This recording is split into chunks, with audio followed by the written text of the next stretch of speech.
She ended a 10-year marriage with a text message. No call, no explanation, just 8 words. "It's over, Nate, don't call. I've moved on." An hour later, $300 million vanished from their joint account. By evening, the internet exploded. Photos of his wife in a wedding gown, kissing his best friend, the man who once stood beside him at every board meeting. Everyone thought Nathan Cole had lost everything. His wife, his fortune, his pride, but what the world didn't know was that she hadn't stolen from him. She'd walked straight into a trap he built for traitors, and while she toasted to her new husband under Greek sunlight, Nathan was already 10 steps ahead, watching her destroy herself with his silence. The morning sun slipped through the blinds, drawing golden lines across Nathan Cole's face as his phone buzzed on the nightstand. He reached for it half awake, expecting a message from the office, maybe an investor update, or one of those early congratulations texts that came with success, but what he saw instead froze him. "It's over, Nate. Don't call. You'll understand soon." That was all. No explanation. No argument. No goodbye. He blinked once. Twice. Checked the name again. Vanessa, his wife. A half hour earlier, she'd kissed him goodbye before catching a client flight to Paris. She'd smiled. She'd worn the diamond bracelet he gave her for their anniversary. Now, just 30 minutes later, she'd ended a 10-year marriage with a text message. He tried calling. No answer. He called again. Straight to voicemail, and then another vibration hit, this time from his bank app. A notification slid across his screen. Joint account $300,000 withdrawn. Nathan sat upright, his heart thundering against his ribs. He opened the app, balance 0. Joint account empty. The security camera in his home office pinged too, showing access from his own biometric login, remotely triggered. It didn't make sense. Unless, his phone buzzed again. A text from his assistant. "Sir, is it true? The news outlets are posting this." Attached was a link. Nathan clicked it, and the world collapsed in one slow, suffocating breath. A breaking headline filled the screen. Tech billionaire Nathan Cole's wife marries his business partner, Eric Harris, just hours after filing divorce digitally. The image below made his throat tighten. Vanessa, radiant in white, standing on a marble staircase in Greece, her left hand on Eric's chest, her right hand holding the champagne he once bought for their anniversary trip. The caption under it read, "The power couple that started as best friends." Nathan didn't move, didn't speak. He just stared at the photo as the clock ticked, each second cutting deeper than the last. For 10 years he had built his empire with the 2 people he trusted most, his wife and his best friend. Now both had cut him open, smiling while they did it. He stood, walked to the window, and whispered to himself, "You did this, Nate. You made it too easy." But even as the betrayal burned, there was no chaos in his eyes, no rage, no shouting. Only a stillness, the kind that comes before a storm. Because what Vanessa didn't know was that Nathan had seen this coming months ago. And while she thought she'd stolen his fortune, she'd only taken the bait. Before the betrayal, before the headlines, before the empty account, there was a man who believed too deeply in loyalty. Nathan Cole was not born rich. He built everything from a rented garage in Houston. One laptop, one dream, and one woman who believed in him. Or at least pretended to. He met Vanessa 5 years before his first big investment deal. She was an interior designer, talented, charming, and effortlessly magnetic. When he met her, she was struggling to pay rent. He offered to help her with a small contract. When she refused, he admired that pride. That night, they ate Chinese takeout on the floor of his half-furnished apartment. She laughed when he told her he'd be a billionaire one day. "Then I'll design your mansion," she said playfully, not knowing she would someday live in it. For years, Nathan worked 14-hour days. He never missed a rent payment for her studio. He helped her open her own interior firm. When his company went public, he gave her 5% equity, saying, "You helped me dream bigger, Vanessa. You deserve to grow with me." It wasn't romance for him, it was loyalty, gratitude, partnership. But for her, that moment quietly changed something. Loyalty turned into entitlement. Whenever Nathan worked late, she'd joke, "Maybe your code loves you more than I do." And he'd laugh, because he trusted her enough to believe she meant it as a joke. When he bought their penthouse, he added her as a joint signatory on the company's reserve account, not because he had to, but because he wanted her to feel equal. He even told her the passwords, the safes, the backup drives. To him, it was proof of love.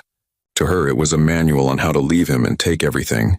His friends warned him, especially Eric, his best friend since college. "You're too soft, Nate. You can't mix love and money. One will eat the other." Nathan only smiled. "If I can't trust my wife, what's the point of having anything?" Irony is cruel. Because years later, when Eric repeated those same words to Vanessa, he wasn't warning her. He was recruiting her. And while Nathan kept giving, more time, more access, more loyalty, Vanessa kept taking. He didn't see it, but she was already growing restless. Success had dulled the excitement.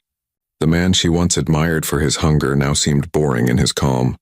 And Eric, bold, reckless, seductive, began filling the spaces Nathan left with late-night business talks, champagne, and soft betrayals disguised as comfort. By the time Nathan noticed the change in her eyes, it was too late. The kindness that once made her love him had made him blind. But blindness doesn't mean ignorance. Nathan had learned to read people, investors, competitors, thieves. He just never thought he'd have to read his own wife. That would change the night he checked his company's access logs and saw Vanessa's fingerprint opening files she was never meant to touch. And for the first time, his loyalty began to tremble, not from fear, but from awakening. Eric Harris had been in Nathan's life long before Vanessa. They met in college, one a dreamer with quiet ambition, the other a talker with a taste for shortcuts. They built their first prototype together in a cramped dorm room. But while Nathan spent nights debugging code, Eric was out at parties, charming investors, and flirting with anything that smiled back. Their friendship worked because they filled each other's gaps. Nathan was the brain. Eric was the mouthpiece. Nathan created, Eric sold. But over time, creation outgrew conversation, and Eric hated that. When Nathan married Vanessa, Eric hid his resentment behind toasts and laughter. He was the best man at their wedding, clapping the loudest when Nathan kissed his bride. But envy never claps, it waits. It started small. A comment here, a whisper there. "Man, you don't look happy lately, Nate. You're always buried in work. Vanessa deserves more time, more adventure." And when Vanessa complained about Nathan's long hours, Eric was conveniently there to agree. "He means well," Eric would say with a sympathetic smile. But men like Nate, they love their work more than their wives. He knew exactly what to say, not to convince her, but to let her convince herself. Vanessa began to confide in him, at first about Nathan's absence, then about her loneliness, and soon about her doubts. The meetings shifted from boardrooms to wine bars, from shared notes to shared glances. Nathan never suspected. Why would he? He trusted Eric with everything, from his business strategy to his marriage advice. And Eric played his role perfectly.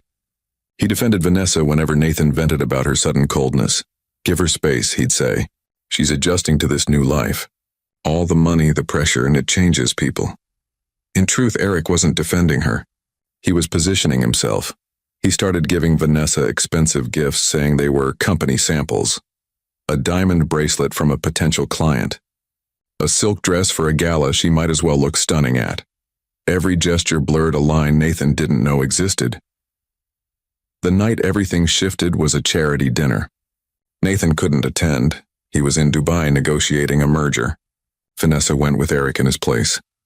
The next morning, gossip blogs exploded with photos of them laughing, her hand resting lightly on his arm. Nathan didn't see the photos. Vanessa deleted the tags before he woke. But Eric kept a copy, just in case he ever needed leverage. Over the next few months, he fed Vanessa everything she wanted to hear, that Nathan took her for granted. That she was too smart to live in someone else's shadow. That together they could build something greater, something theirs. And by the time Nathan returned from a month-long expansion trip, the woman he called my peace had become Eric's secret weapon. The betrayal didn't start the day Vanessa left.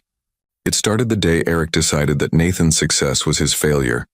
And while Nathan called him brother, Eric was already building the knife he'd soon use to carve him open. The first time Vanessa crossed the line, it wasn't with a kiss.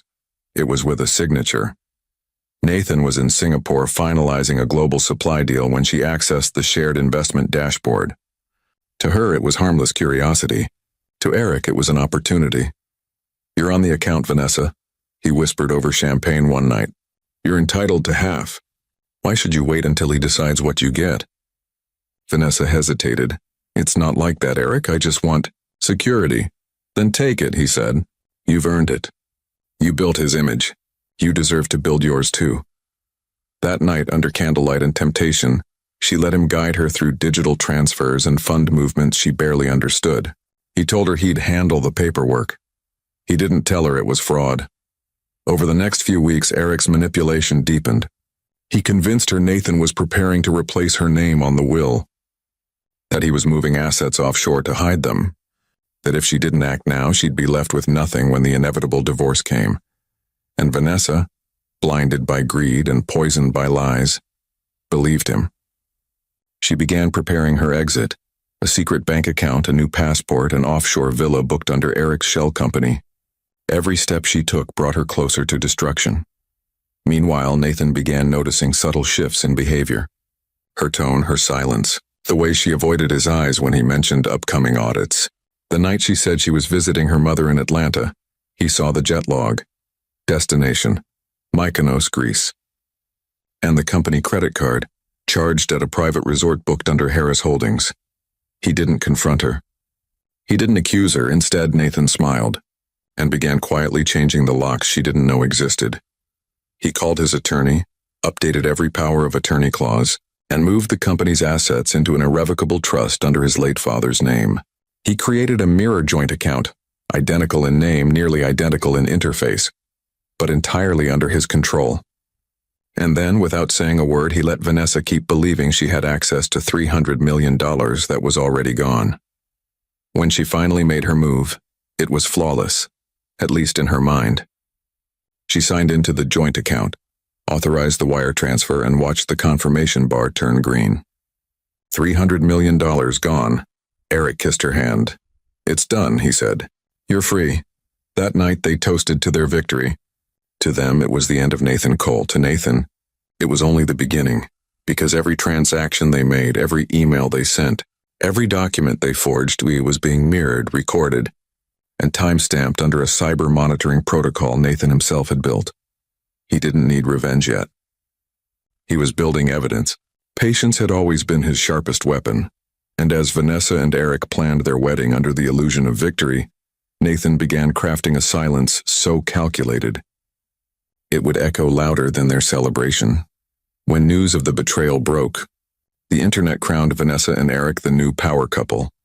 Headlines called them the billion-dollar love story. Every tabloid, gossip blog, and finance magazine ran with the same photo: her white gown, his smug grin, and Nathan's absence. Comment sections buzzed with mockery. Imagine losing $300 million and your wife on the same day. How clueless can a billionaire be? Nathan didn't respond. He didn't release a statement. He didn't even attend his own company's emergency board meeting. He simply vanished. For weeks, no one knew where he was. No interviews, no sightings, no social media. His penthouse lights stayed off. His phone went dead. To the world, it looked like humiliation. To Vanessa, it looked like victory. But in truth, Nathan was very much alive, watching everything. From a quiet estate outside Zurich, he sat before 6 screens filled with live feeds, encrypted reports, and legal documents. Every transaction from his former company, now under Eric's shaky control, was being mirrored onto his servers. Every signature Vanessa made, every payment she approved, every luxury she flaunted, logged and time-stamped. He didn't need lawyers yet. He needed leverage. He learned that when someone betrays you, the loudest thing you can do is nothing. Silence unnerves the guilty. It turns their triumph into paranoia, and it worked. Within a month, Eric began to notice clients pulling back. Contracts they thought were secure suddenly fell through. Key investors were withdrawing. Behind closed doors, everyone whispered that Eric's leadership lacked vision, that the company felt unstable without Nathan's touch. Vanessa, meanwhile, was living like royalty. She bought a penthouse in Santorini, filled her Instagram with luxury breakfasts and white linen sunsets. Every post had the same caption: "Freedom tastes expensive." But beneath the filtered smiles, cracks began to form. She couldn't access certain accounts anymore.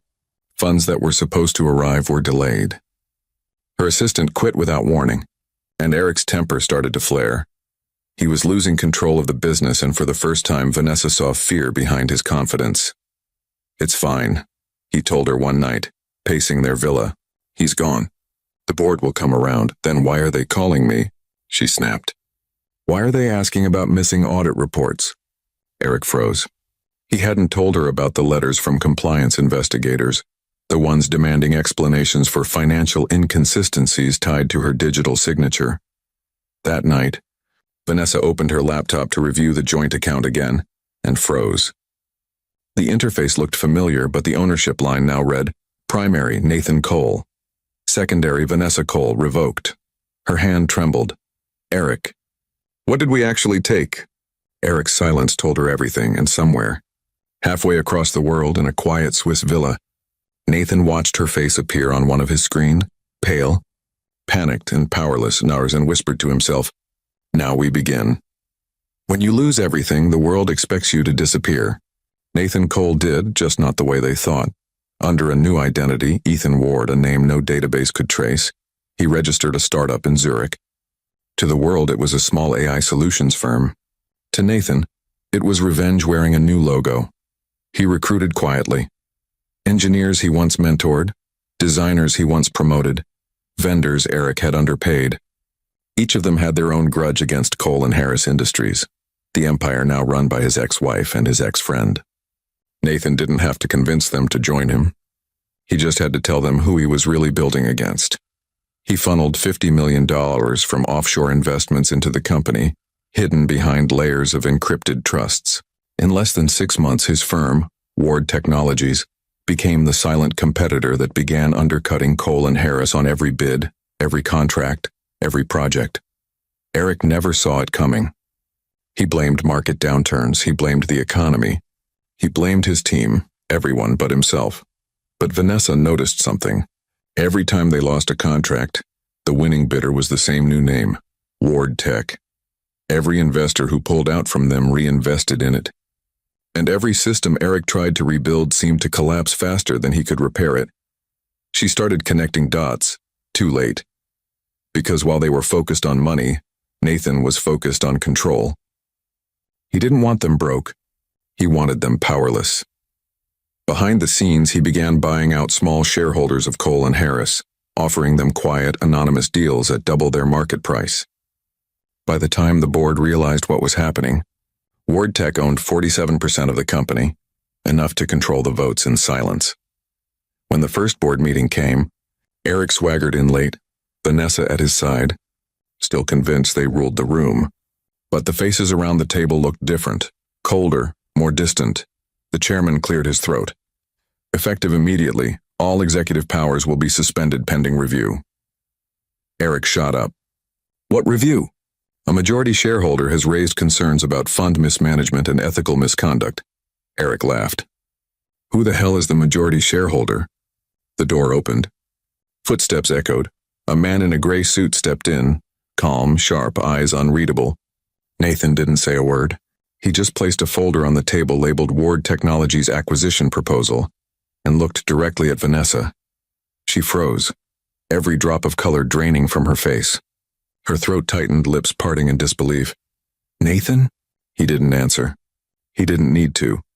Eric lunged for the folder, flipping through page after page, merger terms, acquisition documents, and a signed majority transfer. The final page bore a single line that made his blood run cold. "All assets, subsidiaries, and intellectual property now fall under Ward Holdings, a division of the Cole Trust." Eric's voice cracked. "The Cole Trust?" Nathan's silence was his answer.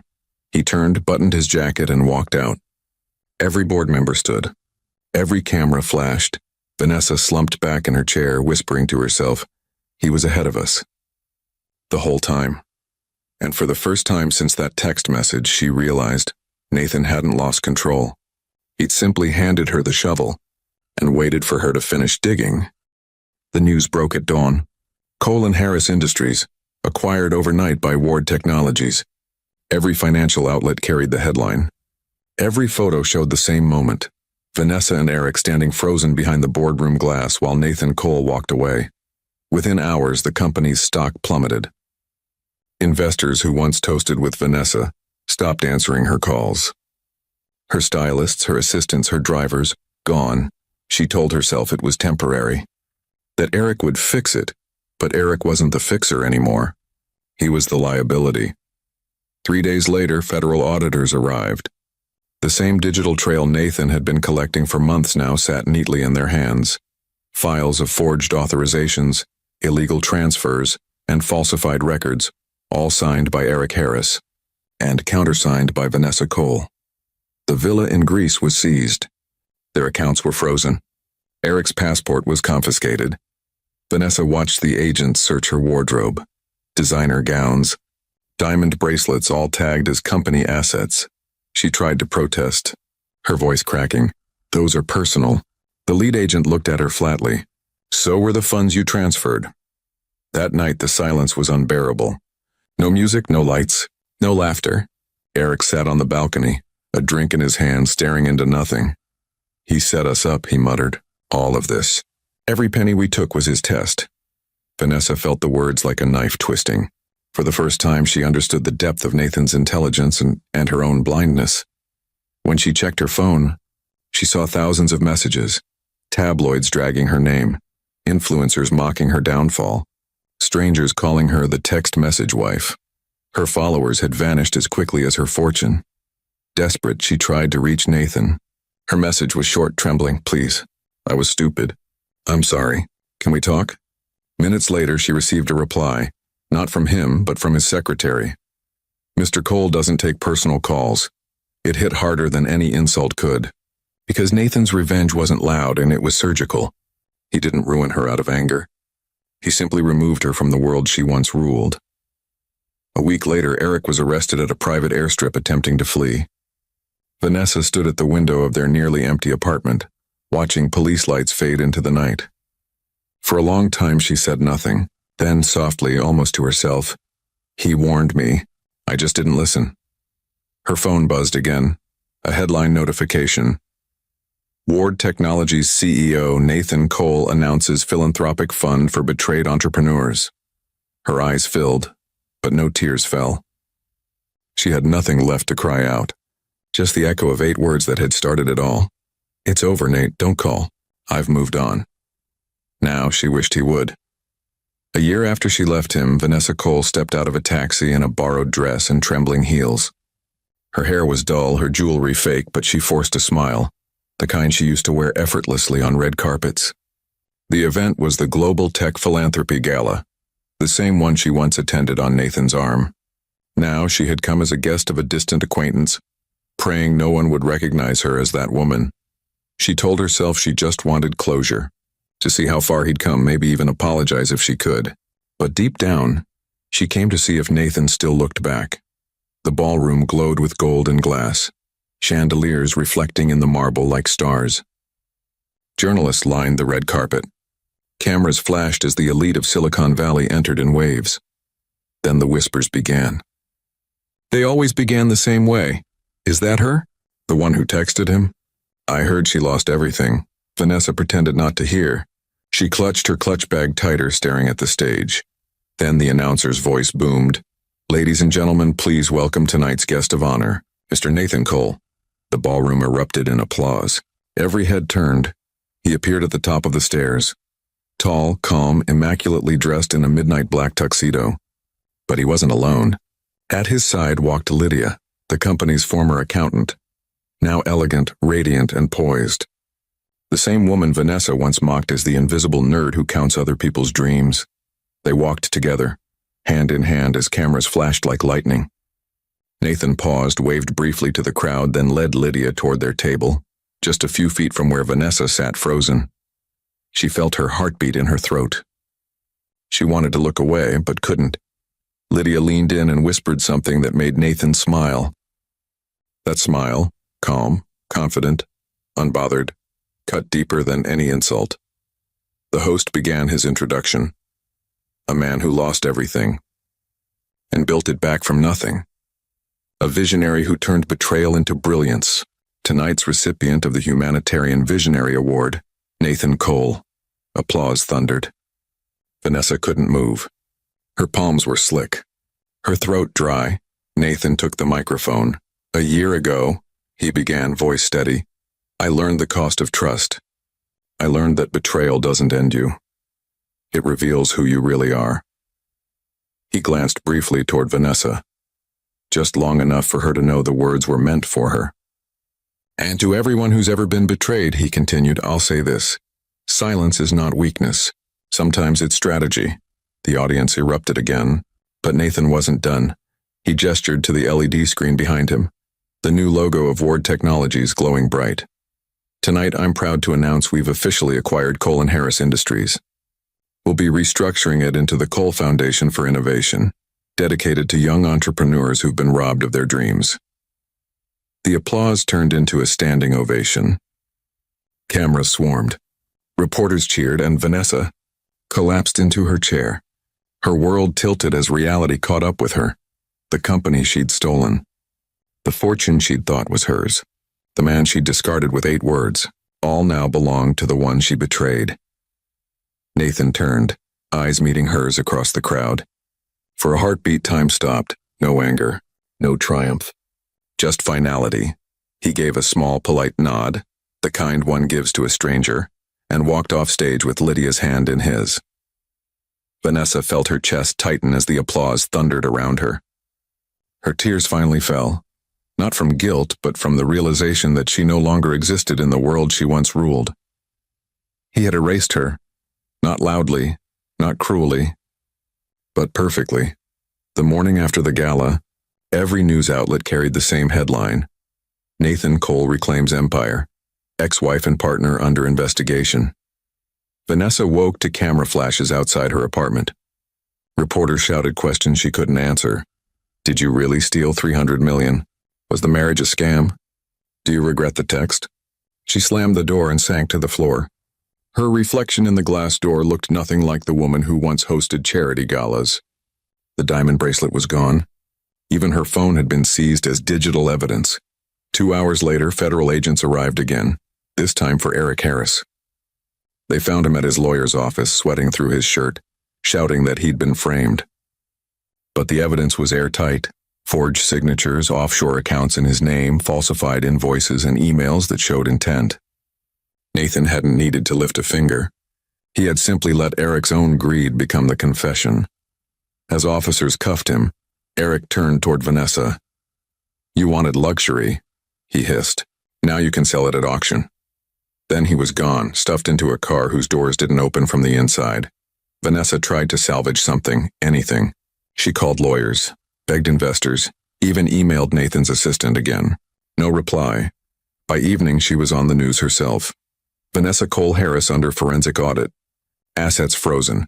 Comments poured in, some cruel, some gleeful, all final. The next week dragged like punishment. Bills arrived she couldn't pay. Her luxury condo reverted to the bank. She moved into a small apartment near the edge of town, the kind of place where no one cared who she used to be. One afternoon, she walked past a television store. Every screen showed Nathan standing beside Lydia at a children's tech center opening. He was smiling. Not the tight smile of victory, but the calm of someone who'd finally found peace. The reporter's voice floated through the speakers. "Cole says the foundation is funded by the same assets once used to defraud him, now reclaimed for good causes." Vanessa stared until her reflection blurred with his image on the glass. For a moment she whispered to her own ghost, "I ruined the only man who would have forgiven me." That night, a courier knocked on her door. Inside the envelope was a single sheet of paper bearing the seal of the Cole Trust. Her hands shook as she unfolded it. There was no legal threat, no insult, just a short typed note. "Rest easy. You owe me nothing. You already paid in full." And beneath it, in pen, one handwritten line. "Some debts can't be collected and only remembered." She folded the paper carefully, pressed it to her chest, and sank onto the bed.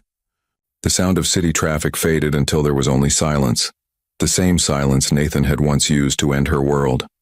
Somewhere miles away, he looked out across the city skyline and exhaled. For the first time since the message, he felt weightless. Revenge hadn't restored what he lost. It had simply balanced the equation.